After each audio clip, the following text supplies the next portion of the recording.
Hello and welcome to Niner Nate's Nonsense. Let's go. We're finally here. The channel's finally up. This isn't going to be an official episode, but I wanted to get this thing up. I wanted to try it out. I wanted to mess with all the stuff. I wanted to talk 49er football because I don't know if you've noticed, I've been gone for a very long time. I've been doing a lot. What do you think of the overlay? How does it look? I'd love to know in the comments. Welcome to YouTube. So here's the deal. Niner Nate's Nonsense is going to be on YouTube from here on out. Basically, every Tuesday and Thursday at 8 o'clock, we'll be doing shows, 8 Pacific time, that is.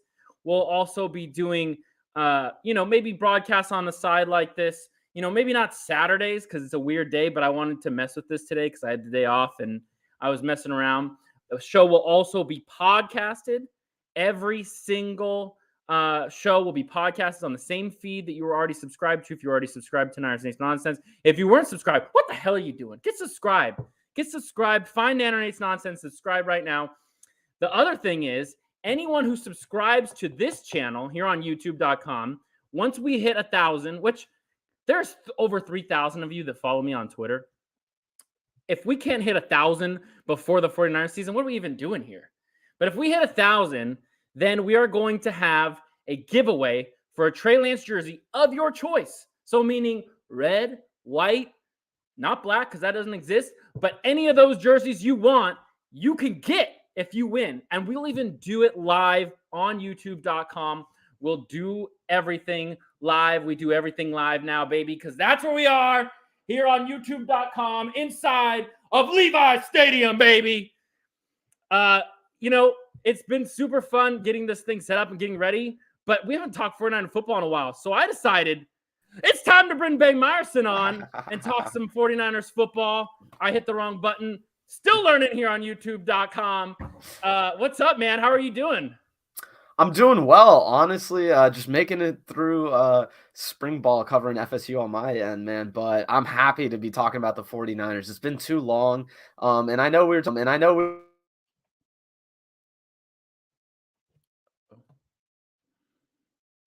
I lost your sound. Unplugged. I am so unprofessional. It's okay. It's an introduction, not an episode. I was going to say, you know what, Nate? You said you're going to be a little positive with the Niners today, man. I'm not feeling positive right now, and I'm very happy to get into why I am not positive. But I appreciate you having me on, man. And again, like you were saying, everyone over on Twitter, if you're following him already, get over here, man. What are you doing? You got 3,000 people. You got to get at least 1,000 of them over here. And I know I want that Trey Lance jersey. So I hope everyone gets in and joins the fun. And it doesn't matter how much we've interacted on Twitter.com, the good old Bird app. You're entered into the raffle. Doesn't matter who you are. So hell, any of you can win. Even people who've been guests on this show. Let's start. I think what else are people doing on a Saturday before the March Madness games start except listening to people talk about 49er football? So let's start just talking about what happened this week. We've got basically, nothing had happened for so long with the 49ers. No one had really, talked about it. And then we got a bunch of communication from the 49ers, a bunch of things being said. And, there's Jesse Naylor right there, Last Second Sports, saying what's up over here on YouTube.com, baby. Hell yeah, man. So let's start with you. Like, what did you think about, the comments by John Lynch and Kyle Shanahan this week? What was your takeaway from that? Because a lot of people seem to have a lot of different takeaways when it comes to stuff that was said in these weird interviews that were, I don't know if it was just me. It felt like those interviews were made on phones. Like, it didn't feel they were official at all.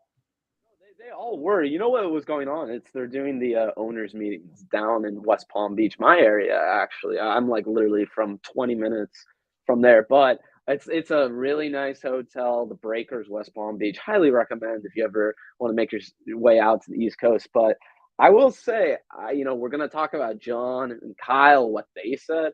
I got to start with what Jed said, which might have been the most ridiculous comment I've heard in a while. I did hear Kyle last year say, anyone could die this weekend, or what was that's 49ers girl. Make sure you say, hey, what's up? Thanks for coming here on YouTube.com. But no, man, Jed, just shut up sometimes, man. Like like comparing this situation, the one part that I think we may definitely both agree on, Nate, is saying that this can be a positive quarterback situation because both guys are in the building, they're both going to make each other better. It's going to be competitive football. They're both going to just work in training camp against each other.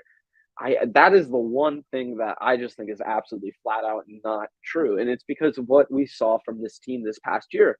Because we saw how George Kittle reacted when Trey Lance was getting reps. We know what happened this season when Trey was finally getting his opportunity. The team pushed back. So this whole idea, I want to start there, that, hey, we could just go in. This is going to be a positive quarterback atmosphere. We're such a good, family-friendly environment. We're all close. It's all going to be fine. They're all professionals. Like, no, I call BS on that because I think like we saw with this team, there is going to be that division if it gets to the point this season. We saw how annoyed those guys were already at the end of last year, getting the Trey Lance questions over and over and over. How do you think it's going to be when he actually has a chance to start and they know he does, right? So even if they go into the season, they have Jimmy and Trey. If Trey is starting and they slip a little bit at any point, the fans are going to be losing their minds saying, we need Jimmy Garoppolo, chanting his name. If it's the reverse, then Jimmy Garoppolo is going to get maybe, 1 or 2 games leash before they just completely yank him out. So I think this just is not a positive quarterback situation. And anyone who's going to spin it that way, I call BS on, and it's a total sham. And it's what they're stuck with, Nate, right? This is where we've got, I totally agree with you. I think that and here's the thing. I think it sucks, and it's like a really bad situation for everybody involved. We're like, it sucks that we have to sit there and we're like, okay, well, hopefully Trey Lance starts because we said that last year, right? But my belief, my personal belief, we got Mariah right there. I was on her show. What's up, Mariah? What's up? Welcome to YouTube.com, baby. My thing is when you see interviews, and here's my biggest thing. When Eric Armstead goes on the freaking Sacramento Kings broadcast and is like, yo, Jimmy's a winner. He's the reason we won. And like Trey sees that kind of stuff. I just feel like he's like, yo, really? Like they're still all about this guy when I clearly know I'm better than this dude. I'm more talented than this dude. And it's just like, how long is this going to go on? We got I mean the Dream right there. We are on YouTube, baby. Sorry, I'm still learning how to use this chat thing. It's kind of fun. I've never done a live show. It's great interaction, man. You're always. I remember we did your show a few months back, me, you, and Vinny, and we're just talking, doing a round table. No, this is so much more fun. Shout out to Mean the Dream, by the way. He's the man. Yeah, the man, the 14-year-old phenom, baby. And so the thing is we continuously talk about the fact that Garoppolo started last year and why we think that was something that led to the 49ers not living up to their potential. Now, what's to stop them from being like, well, we almost won the Super Bowl. Jimmy should just start again. And it's just like, stop. Just stop. It's time to give this kid the chance to start because I don't want to say he's earned it, but I think that you do not draft a guy at 3 and then sit him behind a guy who just isn't as good. I mean, it's I don't know, man. I feel like I'm speaking crazy spells sometimes because, like, I don't think there is a planet, there's a multiverse, there is a world, there is anywhere where Jimmy Garoppolo is better than Trey Lance. If that happens, I will eat a microphone. Like, that is the craziest thing ever. If Jimmy Garoppolo ends up being better than this kid because of what I saw in that Houston game and how much talent this kid has, like, I just don't believe it, man. I just don't believe it. And Nate, it was even unprecedented last year for them not to start a quarterback who's selected in the top 3. I remember I found this stat prior to the start of last season that of the picks and of quarterbacks picked in the top 3 since the new rookie wage scale, only like 3 or 4 had not started 10 plus games or 12 plus games. And even those guys started 7 games, right? Jared Goff, lowest amount of picks started by a top 3 guy since 2011. 7 games is a lot more than Trey Lance did, so 3.5 times as much. So it was completely unprecedented for them not to even play Trey Lance and then to be hanging on to this plan where clearly they don't want Jimmy Garoppolo in the building anymore and are just having to keep this thing going because they need value out of him and they need to maximize the most out of Jimmy. I know Grant Cohn has been saying it a lot, and I work for him, so people just say oh, you just agreeing with him. I think he nailed this that they are playing this season. The thing that is most important to the 49ers this offseason is getting the most value out of Jimmy Garoppolo, not maximizing their roster to get it to a Super Bowl. And I think that's a really disappointing thing, Nate, for a few reasons. Because for one, they were telling us that, hey, our roster was so close. We're just we're a quarterback away, but they clearly have a quarterback in mind who they can win the Super Bowl with, and it's not Jimmy Garoppolo, right? If they envisioned that they could win a Super Bowl with Jimmy Garoppolo, we wouldn't be here today. So I think when we go back and look at everything, Nate, it's exhausting because it's crazy to think almost over a year ago today, when the trade went down, that Jimmy Garoppolo would still be on the 49ers roster. But here we are, man. And I think, I want to touch on what you said with Eric Armstead, talking, going to the Sacramento media after the Kings game, talking Jimmy Garoppolo up. You know what?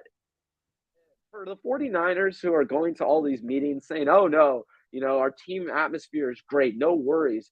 Well, Eric Armstead seems like he's choosing sides. We already kind of know how George Kittle feels about this situation. And you know what? I don't remember the last positive thing I've ever heard Brandon Ayuk say about Jimmy Garoppolo. So I think it's very clear that although this hasn't sprung into a full-out quarterback controversy quite yet, we're on the cusp of it, but it hasn't quite gotten there. Once it does become a full-blown quarterback controversy and a battle in camp, if we get to that, it's going to be a disaster for the locker room environment, for the team. And I think that's even beyond all the financials, right? Because I think, people say, oh, the cap is fake in the NFL, which, first of all, it just is not. I think teams are just doing really good a job of manipulating it, right? But point being is that teams, they can move money around in different ways that they want to. They can get creative with pushing money down the line. Fact is that technically they could survive with Jimmy Garoppolo on the roster, and it doesn't necessarily hurt them in the long run.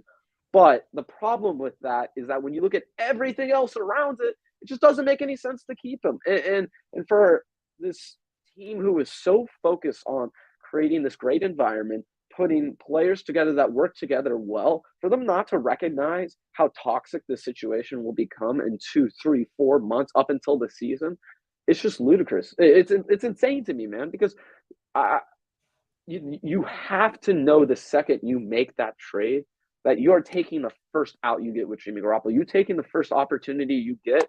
And you know what? If it's not the value you like, too bad. You already traded everything that you could for the next guy. So every team knows that you're not going to be wanting Jimmy Garoppolo. It's just the strange situation to be in. And unlike the Alex Smith, Patrick Mahomes situation, the Chiefs built around Patrick Mahomes after one start. They built an entire offseason around planning around his contract after one freaking start. The 49ers aren't even willing to offload their current quarterback, or ludicrous. Like, it's crazy. I don't get it. Like Nate, I've disagreed with them in the past, right? There are things that I do not agree with them. But this is undefensible at this point. There is no way you can absolutely defend the 49ers unless, of course, you work for a publication where, you want to be breaking the Oren Burks contracts. But the thing, so here's, before we, obviously, there's a million things we could talk about. Here's the thing with this whole Jimmy Garoppolo situation. It's just like, at what point do they say, F it, man? You know what? It's just not going to happen. Like, is it after the draft? The one good thing about, God, I went on Mariah's show and I went off, and I'm ready to go off right now. But this man decided that after a month, he said, yo, Matthew Stafford, have a great time in the Super Bowl. I'm going to go hang out with some porn stars over here. I'm going to just hang out here for a month. This man waited a whole month. And then after a month was like, okay, now's the time where I'm going to go get some surgery on my shoulder. Well, in the end of the day, because of that surgery, Trey Lance gets all the reps. So at the end of the day, what did you gain, Mr. Garoppolo? You gain nothing. You get nothing, like they said in the Charlie and the Chocolate Factory. So if they are stupid enough or crazy enough and they say, you know what, Jim, here you go. Here's the job. That would be the craziest thing I've ever seen in my entire life. And I just don't think it's going to happen. So at what point do you decide, okay, here's the deal. Jimmy, you're a good man. You have a very nice jawline, but here's the deal. You cost us $25 million, and you're probably not even going to be a very good backup to Trey Lance. So we're going to cut you and let you go ride your way to the Bay Area Panthers. And so the question is, when does that happen? Or does that not happen? Because if they sit there and they're like, Trey's the starter, but Jimmy, you know what? We love your jawline so much. You're going to sit on the bench and just be a great bench warmer.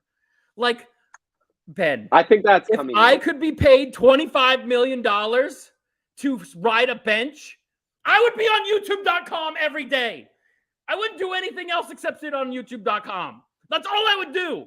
Like, what are we doing? Why is this man going to get paid more money than God to sit on a bench in beautiful Levi Stadium here where the sun is setting? He gets to sit here all day and just sit. Okay, Trey, make sure you're looking. The linebacker, he's going to come up, and when he comes up, throw the ball to him because I want my job back. What are we doing? What are we even doing? Like, why is this man here? He brings nothing to the 49ers. They went out and got a replacement. When you get a replacement, the old guy says, sayonara, but here he is. He's still here. He's still here being handsome. And it's just like, my goodness, is he a disease or what? I think the reason, and look, I'm going to hate when this comes out of my mouth because I know it's true and it's extremely disappointing. But the reason they're here, Nick, the reason they're going to hang on to him, the reason they're not going to cut him is because they want that third-round pick, man. They want that third-round compensatory pick. I remember about 2-3 weeks before starting the league year, Adam Schefter goes on a PFF podcast and is like, I wouldn't be surprised if Jimmy Garoppolo is still on the 49ers roster. They can get a third-round compensatory pick. We should have known right then and there that that's what the 49ers are going to do as their plan B if they could not trade Jimmy Garoppolo. And I think, look, Nate, they could – man, I just don't get it, man. It's just extremely disappointing. And, yeah, man, I think that third-round compensatory pick is really appealing to them for some strange reason because I think in their minds they need a certain value for Jimmy Garoppolo, and they haven't met that value yet or other teams have not met that value yet. And I think what's happening when you hear John Lynch in these weird iPhone press conferences saying, oh, we didn't get offers. We got better quality over here at YouTube.com than they had at these press conferences for these owners who make millions of dollars. What are we even doing? They don't even have professional cameras somehow, man. It's what are we even doing? I really think the 49ers valued the value of the draft pick more than they value the cap space that they could have now because they're not going to be using that money to go all in right now. I think what they're telling themselves right now is they're going to wait until 2023 when the cap is going to explode. You know what the issue with that is? The issue is it's exploding for every team in the NFL. So your strategy of waiting until you get a bunch of money so you can spend it isn't going to work because the market's going to become completely diluted. And you know what? That's what every NFL team is thinking right now who is in an expensive quarterback situation. If you are in an expensive quarterback situation like the 49ers are, but, by their own doing, most of these teams right now are looking to next year to improve their team or draft next year or go nuts. Whatever their plan is, it's not until next season because of the cap constraints of the current season. That's how the 49ers are thinking. But like I said, that is exactly how the rest of the league is thinking. And Look, the biggest issue for me has always been if you're going to trade for Trey Lance and you want to do this whole thing with him, you have to maximize the rookie deal because the way it's going right now, Trey Lance has to be an elite starting quarterback almost right away to compensate for what the 49ers gave up for him and for the fact that they didn't use 1 year of his rookie deal while having Jimmy Garoppolo on the roster at the same time. That's a wasted financial year in terms of saving money on the cap and making the most out of the situation. And when you're in a salary cap league like this, the ultimate X factor is having that guy on the rookie deal. It's why the Browns are in the position they are in now, where they've been able to go get Deshaun Watson, go all in, even though they have Baker Mayfield, who many consider a bum, a sitting duck starting quarterback, right? He's not that top tier guy. He's not worth it. Well, it doesn't necessarily matter because they can easily maneuver around it. Look at the team they created around him, right? Look at what the Chargers are doing. Look at what every other single team is doing who has that guy on that rookie deal. That's not what the 49ers are doing. And that's the problem, man, is if they're not going to commit to that plan and they don't have conviction in their own decision making, then what the hell was this all for? Really? I mean, if you're not going to take advantage of the rookie deal, it's almost pointless the money that you're paying Trey Lance because you're already playing Jimmy Garoppolo. It negates it. Right now, they have the second highest paid quarterback room in the league. Only one team is higher in terms of their quarterback room for cap dollars next season. And that's insane. That is the whole point of trading up for Trey Lance. No matter the level of, let's just say, Nate, he's a starting level quarterback to a good to an elite level quarterback. Them having him on the rookie deal is the biggest difference maker because if he's the top 15 to 10 guy versus a top 10 to 5 guy or 5 to 10 guy, it's going to make a world of difference. He can still be the 12th best quarterback in the NFL and you can win a Super Bowl because you're paying him $7 million versus every other single quarterback who's getting highly paid. There's never been a top 5 paid quarterback who's won the Super Bowl. The fact that the 49ers are trying to win a Super Bowl with Jimmy Garoppolo on their roster is beyond insane. And it just goes to show you what they think of Jimmy Garoppolo, which is they value him a lot higher than the rest of the league does, apparently. And we saw that play out this offseason, man. And I think that's what's been happening with this whole thing. They have a value, and the rest of the league just doesn't see him that way.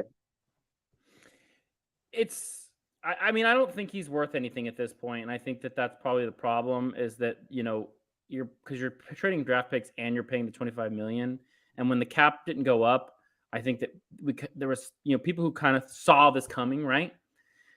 It's just if he's still here, in August, I'm just so worried for this football team because I just really think that they have a good thing. And it's funny, I've talked a lot about this with my buddy Jesse Naylor over on Last Second Sports. We talk about it a ton. And I totally agree with him. And it's that the 49ers got better and every other team in the NFC West got worse.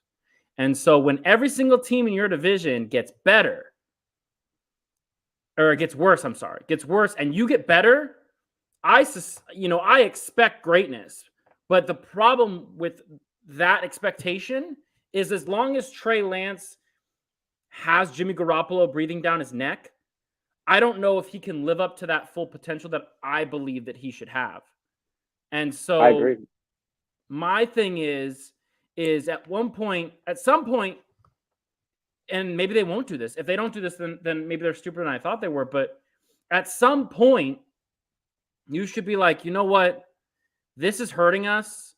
And I don't think it's, a lot of people suspect it was hurting them in the way they acquired like free agents and stuff. I don't know if it's that case because I think that they are pretty content with their team. And they have been very adamant, as the San Francisco 49ers have been with Kyle Shanahan and John Lynch, that they are going to build through the draft. That's who they are. They're always going to build through the draft. They're going to sign their best players, and they're going to let guys go every now and then. That's who they are, and they're okay with that kind of churn. They're never going to use those draft picks to go get big players and spend a lot of picks. The first time they've ever really done that was Trey Lance. And if Trey Lance is the guy that Kyle Shanahan has said that he is, and hell, the guy we saw play against Houston, why on God's green earth are, are we still sitting here with Jimmy Garoppolo on this roster? And so I think they're going to have a really good draft. I think that that'll kind of help people kind of like calm people down a little bit as we get into, OTAs and training camp and all that stuff. But if they don't have a good draft, man, this website's going to explode. Well, you know what they can rest on is that they redshirted a bunch of their rookies last year, so they have brand new rookies anyways, man, right? And that's it's the frustrating part about this thing is they're so focused on the draft. I would argue that look at what they did in 2019, right? They have gone all in before.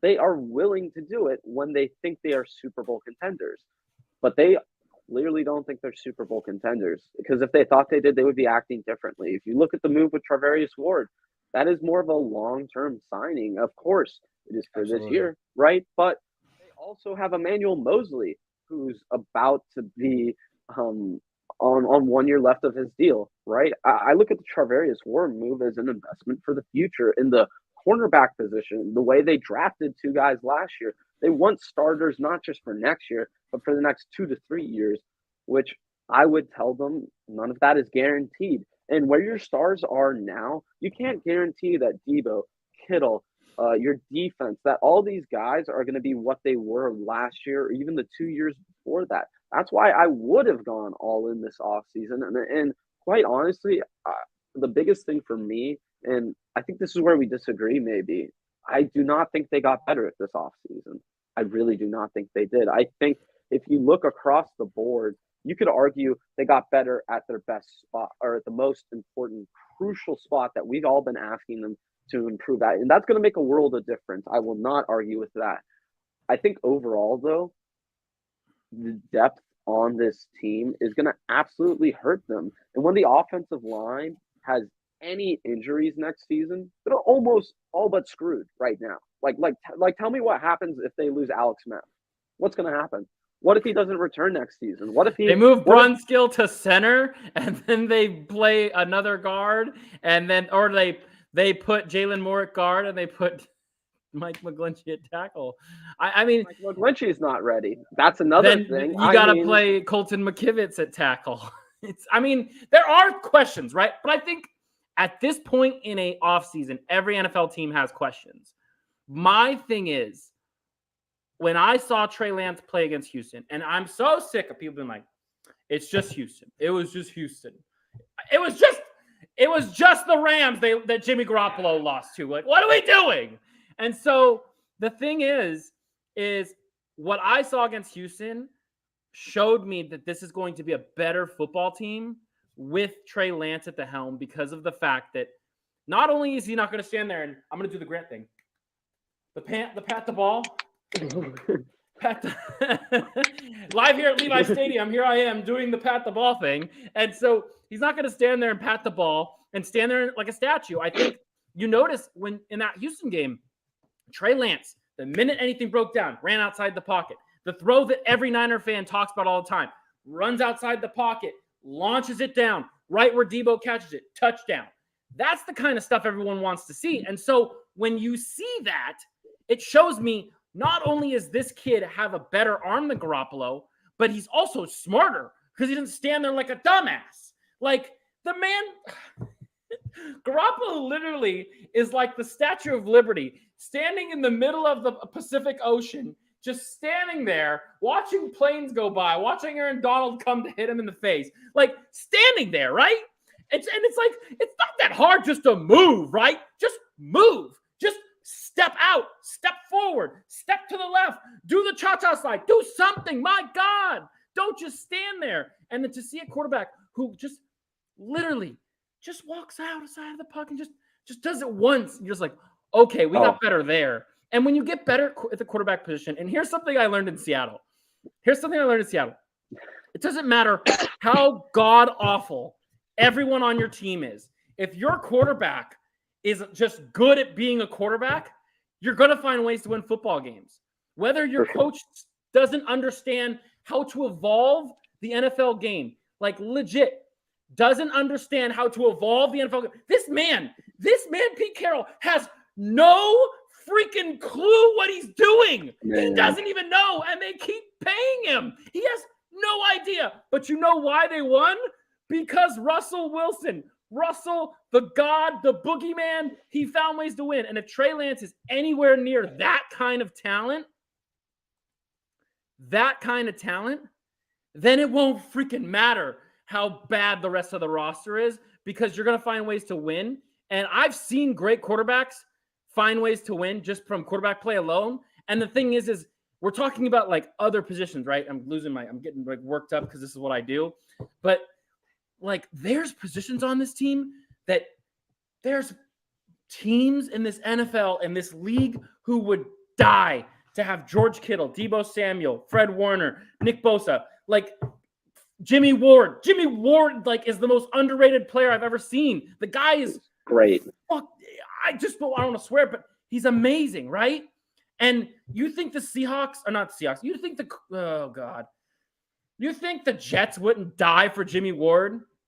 They would absolutely die. And so when you look at the 49ers and the positions they have, and hell, and this is like a thing that like obviously might not happen. If Javon Kinlaw ends up being good, they are in one of the best positions in the NFL, because not only do they have Eric Armstead, they have Nick Bosa, they have they figured out what to do with the edge situation. They just keep rotating guys in. I think Kerry Hyder is going to be a monster in this team. I really do, because he cannot be as bad as he was in Seattle. There's no possible way he's worse than he was in Seattle. So he's got to be better, right? And I think they're going to draft an edge rusher. They know where their power lies. And this is Kinlaw's last chance. Like, he can be like, I'm in the best shape of my life. I'm going to find a way to win. I'm very, very ready to play football. It's going to be great. But this is his last chance. Like, I don't think they're giving him another chance after this year. So he needs to go out there and give it all. And if he looks good, man, like, if this quarterback is good, if this guy is good, like, I know that's like barring on potential, but the NFL is about potential. You're drafting guys because of the potential they have when they were in college. You're not drafting guys because you know they're going to be good. Nick Bosa was like, quote unquote, like one of the most NFL ready prospects ever, right? But there was still a chance he wasn't good. Like, there was always that chance. You never knew. And so I just feel like I have to, and I know you're not with me on this, but trusting the way that they have continued to draft talent and the way that they've continued to fill in this roster with guys and find ways to win, like, that's what I'm relying on right now. That's what I'm relying on and what I believe in. And you know what? That's really fair. I think I'll give you a few things of just pushback, just playing devil's advocate, because I think I do agree with a lot of what you're saying. But overall, the point where I disagree is that I think last year was a particularly lucky year when you kind of look back on things. But they said that about 2019 as well, Ben. We say that 2019 was lucky as well. I in terms of a few things, though, specifically, for one, the injury thing. The fact is they were as healthy as they've been in 3 years last year. And that is something that cannot be overlooked with this team, with the kind of players they have, the kind of injury history some of these guys have. And I just think my biggest worry, Nate, is that this team is going to be slightly worse around Trey Lance, and they were one win away from missing the playoffs already.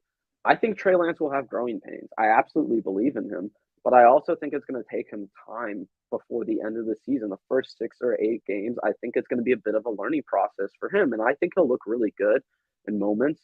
I also think he'll have rookie moments because he is very young. He hasn't played a lot of games. So for me to have the expectations that high, I just have a little bit of pushback because I think the team is worse off depth-wise. And I think this, Nate, that if they go down by a win or two, if they're 9 wins or 8 wins next year, that's very close to what they were last year. It's not really that far off, but everyone's minds and, certain spreadsheets minds, they're going to look at Trey Lance and then his win-loss record as a quarterback, which I don't even want to get into that, because if you want to piss me off real quick, we can talk about quarterback wins. But I think this team might take one step back. And if they do, I think a lot of people are going to be extremely negative about Trey Lance in the sense that Jimmy Garoppolo proved all this stuff as a winner. Bro, he just goes out there and wins. The team is fine around him. And I really do have this fear that Trey Lance will look good. He'll look very good, and he'll be a much improved quarterback, and people will be positive about that. But if they miss the playoff by one win, there are going to be all these people who come out of the woodworks saying, hey, why'd they mess up a good thing with Jimmy Garoppolo? Look, they were getting to the playoffs when he was healthy. I really do believe that even though they have a chance to be even better than they were because of Trey Lance, if they aren't, the PR, just what it's going to look like afterwards, it's going to be extremely tough on Trey Lance, who I think already, like, I know people don't want to feel bad for the third overall pick who's getting paid $40 million in 4 years. But I'm sorry, he's my age, man. Like, he's 6 months younger than me. So when I look at this kid, right, who all of the things he's gone through in terms of no one thought he was going to be a quarterback in the first place. He proves himself as a quarterback. When he finally does prove himself as a quarterback, guess what? His season gets canceled. Then he has to spend a year and a half training with COVID precautions, not being able to build his body in the right way, and finally getting to the league. And guess what? The team who traded up 3 first-round picks for you doesn't even want to play you because they don't think you're ready. So when I look at all of that, and then the expectations that are going to be placed on the team, considering I think, like, you could say the team may have gotten better, but you cannot tell me definitively that this roster is well and above improved. And that was my whole thing this offseason. That is what I wanted to do because of the flexibility that Trey Lance offers you, because of his contract. I wanted to load this team up to the point where there would be no doubt that they would be Super Bowl favorites, even over a team like the Rams. And they could have had the ability to do so this offseason if they had played things out the right way. But they're choosing not to take that route. And for me, it's a question of, do you guys not believe in Trey Lance enough? Or if you do believe in Trey Lance, are you looking at the rest of your team and saying, no, we need to draft players around him to bring him up? I'm sorry, that doesn't work because of all the star players you already have in place, because of all the great players you already drafted or acquired one way or the other. So I just think, while you could argue, yeah, like I just said, the roster slightly better. I mean, I do love Travarius Ward. I love Ray McCloud. I really like the signings that they pulled off.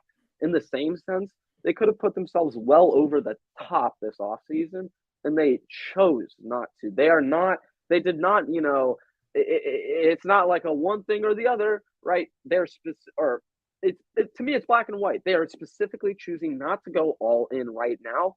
And I just don't get that. That to me is the thing I struggle with the most, even though you can say they improved some spots in the roster where they did absolutely need improvement. Let's switch the subject just a little bit. We got to let people get to their March Madness games. I get it. Like, you're over here on YouTube.com with us. And I know it's Saturday. It's a weird day to do this, but I had the day off and everything is set up. And I was like, you know what? I want to talk football. And so we said, screw it. I know there's a March Madness game on. I understand. Let's talk about one more thing and then we'll let people go.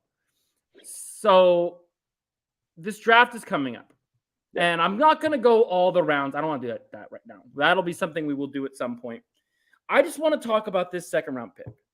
Okay? I'm going to ask you and let you give your answer first, and then I'll give mine because mine's kind of a fanboy answer. I'm not going to lie to you. But what do you think the 49ers should do with that first pick in the draft? Where do you think it goes? What position do you think it should be? Is there a player you're like dreaming of every single night that he's there when we get to that pick? Yeah, that guy is Christian Watson, although I just don't think he's going to be there. Let's go! That's what I was going to say. Sorry.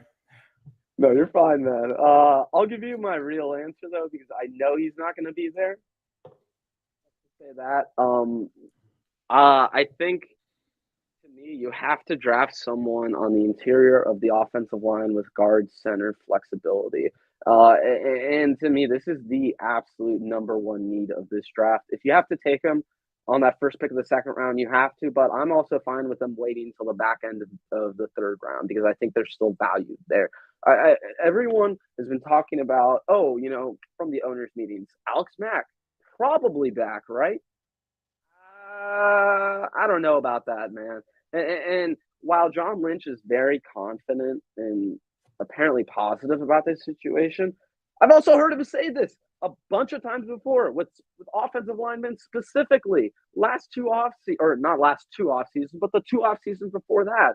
So I am not convinced that Alex Mack is coming back right now. And even if he is coming back, what the hell are you going to do next year? Because I'm sorry, but if this is how he's thinking about the NFL at this part of his career right now, I don't think one more year is going to necessarily change his mind. So you need someone who can play on the interior and someone so that, guess what? If your Aaron Banks pick doesn't work out, you at least have a guy, because right now they don't have bodies that I would consider capable. So you absolutely need to draft that guy there. And then to me, I know the fans love that guy at a USC. I know Mr. Roscoe's loves Talanoa Hufanga. Oh, Sorry. The you're man gonna is hurt a his special feelings. teamer, man. This man is a special teamer. I don't care if he trains with Troy Polamalu. I just don't care. He is not good in coverage. He is, in fact, awful in coverage, in my opinion. And I really think they need someone who, if you're going to draft a safety at that second round pick, I want them to get someone who has defensive back versatility, someone who you can put in at nickel, someone who you can do some different things with. I know Jalen Petrie was a fan favorite for a while. I don't know exactly where I'm at with him. I still have some more evaluation left to do personally, but I think they need someone in day two to play nickel and to play that next safety spot, because right now I don't think they have solutions at either spot. And if they do have solutions, they are just not deep enough there that if they get one injury, they're absolutely screwed. So day two for me is really, really important in terms of position, because I think the way the 49ers are built, you can't just go best player available. I would not select an edge player on day two. To me, the reason you don't do it is because we've seen the 49ers success along the defensive line. They do not need to draft those guys high.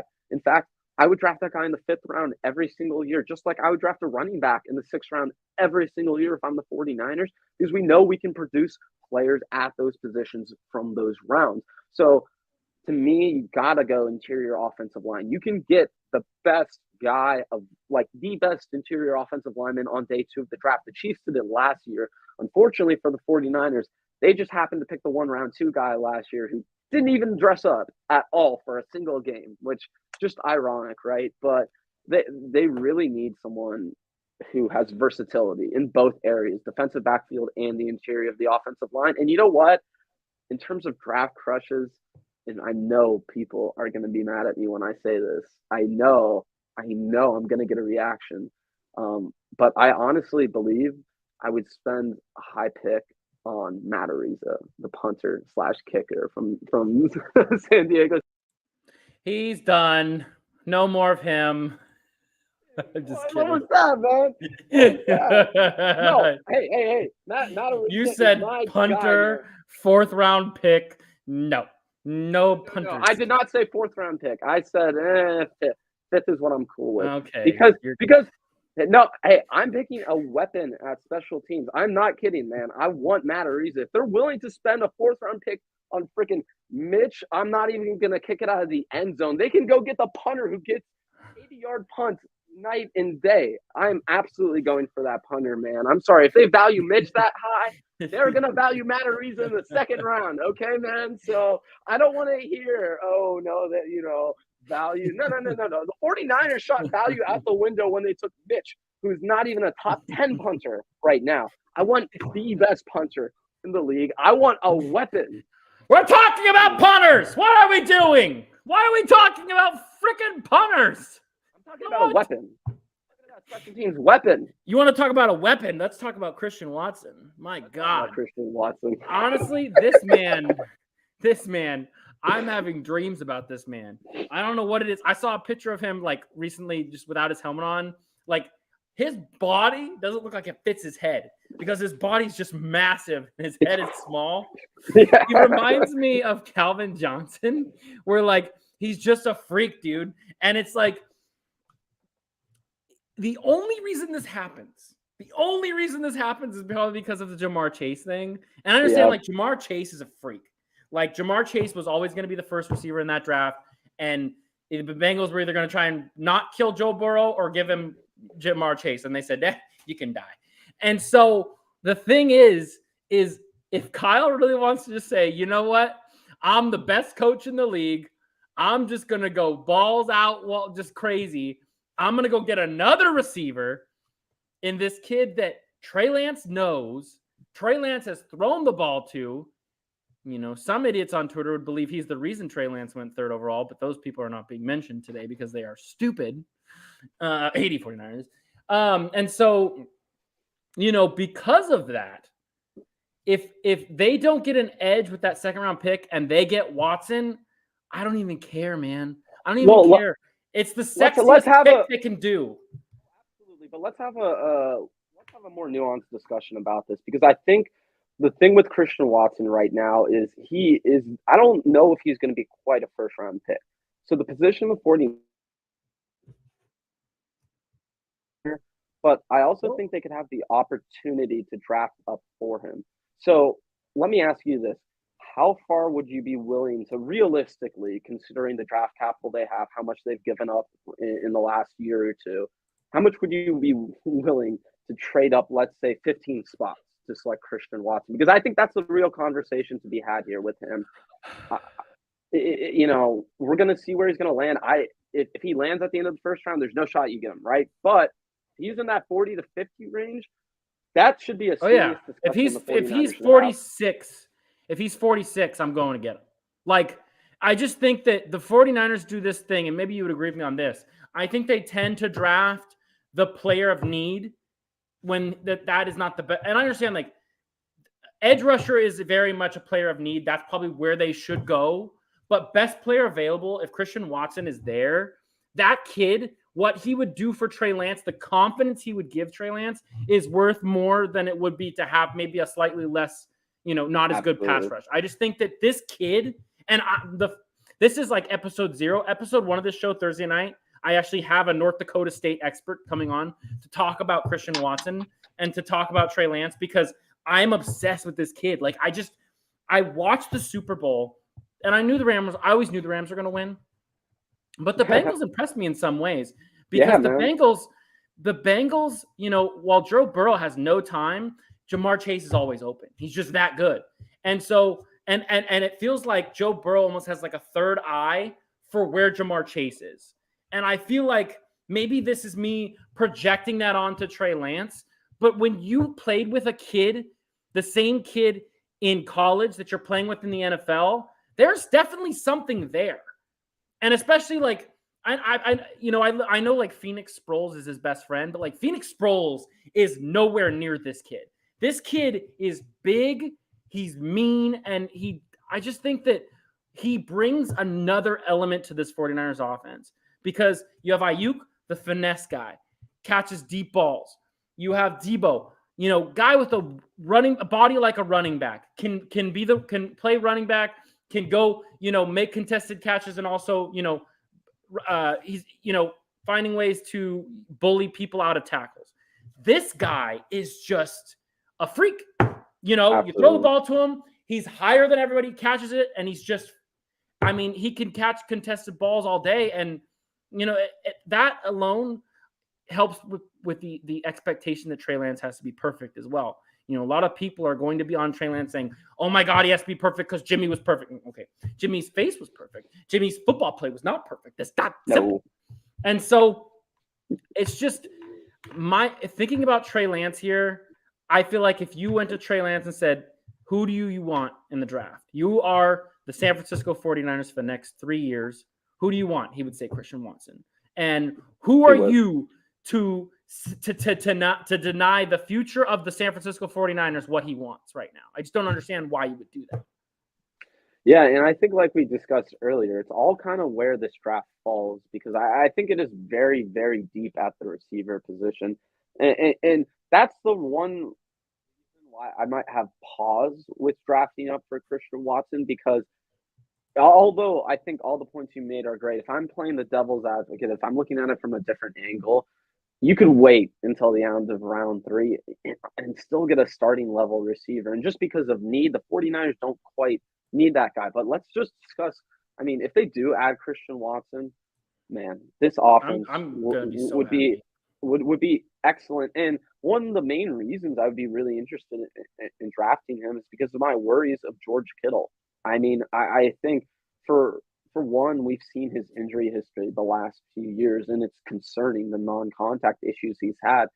And then also with a guy like Debo Samuel, the way he plays, I'm not wishing injury on anyone, but to have more receiving assets, I think anyone who says the 49ers are fine at receiver is just dead wrong. Because if you look at the history of those guys, the injuries, just the potential for things to go wrong, having that next guy could be huge. And they could even have a package, man, where it's Brandon Ayuk and Christian Watson as your X and your Y, your Z, your slot guys, Juwan Jennings, and then Debo is the ultimate weapon out of the backfield, right? That to me is a dream scenario. And Christian Watson, you want to talk about value where the 49ers don't have it in that receiving room. He would stretch the field in a way that no receiver on the roster could right now. I think Brandon Ayuk is a great deep ball guy, but his game isn't quite being that burner to just straight up outrun DBs, right? He's going to be doing double moves. He's going to be a good route runner. He's going to cross that guy up. Christian Watson would add a legitimate to this offense that they just do not have right now.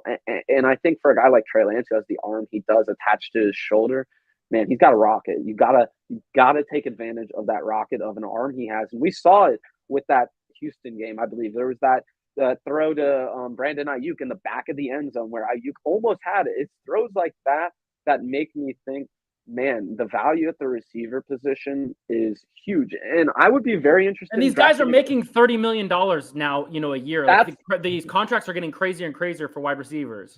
That's the exact point I was going to bring up, Nate, is that you look at how expensive the position is getting. The value in the position is no longer going to be having Devontae Adams or Tyreek Hill. It's going to be having Jamar Chase on his rookie deal. Just as much as we see it with the quarterbacks on their rookie deal, having that receiver who's cheap for 4 years, who's a top-end elite receiver and can be that guy right away, like we've seen so many guys come in and be the last few draft classes, that there is so much value to that, man. And imagine if you had Debo Samuel healthy for every single game of his rookie deal. I mean, we already know how amazing he is, but point being is that position is getting crazy expensive. You're going to have to pay Debo a lot of money, and if you want to supplement that cost with, draft picks, Christian Watson, man, that would be great. And then you know what? If you're worrying about paying Brandon Ayuk in the future, you have a guy who, if you do want to, let's say, and I'm not trying to project too far, but if you don't want to give Ayuk an extension when he's due an extension,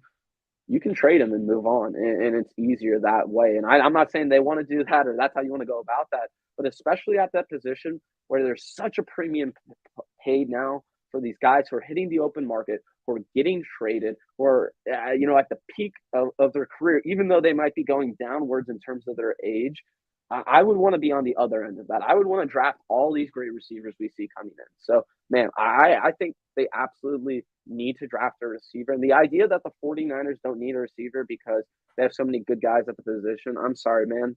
No, I do not believe in that philosophy. There's so many good kids every single year. You need to go get one. You can get starters in round 3 or round 2 or high-end guys. Your A.J. Brown, DK Metcalf, Debo Samuels in round 2. Go try and get that guy every single year because they are available. And Christian Watson would absolutely be that kind of guy for the 49ers. I think he would be a star, man. Absolutely. And that's the thing is like, this almost worked like a prequel podcast because next week I'm talking, we're talking to someone who like is a Christian Watson expert, and that's my guy. And so, yeah. Let me ask you though, real quick. Any other receivers you like? Because I think there are some really interesting guys in this class, man. Pickens out of Georgia is an interesting one later on. I think Calvin Austin the third, if he's going to be dropping, man, right now I saw PFF. My thing is if you're going receiver, with that first pick in the draft, it's Watson. When you get to the later rounds, I think that they can go get they don't have to get like one of the top guys. I just think that Watson is such a freak, and the fact that he went to North Dakota State is why he's not going to go as high. It just, it makes sense. If you put Alabama next to Christian Watson, the prospect right now, he might be top 5. Yeah, he'd be a top 10 pick right now, top Yeah, 15 easily, like, no question, man. Even if you put him at my rinky-dinky Florida State Seminoles, who have been trashed these past few years, the perception of having a guy in a Power 5 school who has that kind of measurables, who's that kind of freak, you just don't see it. exactly. And that's the thing is if we can, as we get closer to the draft, we'll talk more and more about different players and stuff. But like, edge rusher is my number one. If they don't get Watson, it should be an edge rusher. Best edge rusher available, best player available, whatever. But Watson is my absolute crush this year. He's my Nick Bosa, my Jerry Jeudy, my who was my crush last year? Oh, my Justin Fields. Look how that turned out. Oh. Which, man, you want to talk about not getting support? That guy. That is a rough situation. And there was even a quote that came out today from his personal quarterback coach that after the Bears, that first start that he had, they were like, what the hell? You didn't support this guy at all. He was getting killed the entire game, man. That is I know we're all getting worked up about Trey Lance, but imagine being a Bears and Justin Fields fan right now. Man, that is a miserable, miserable offseason. Absolutely. Absolutely. Thank God for being a 49er fan. Just imagine if we were a part of like Bears Twitter and like Bears Twitter was as insufferable as we can be sometimes. It's just I'm thankful to be a 49er fan every day, always. And I'm thankful to have everybody here at youtube.com. Here we are, episode 0.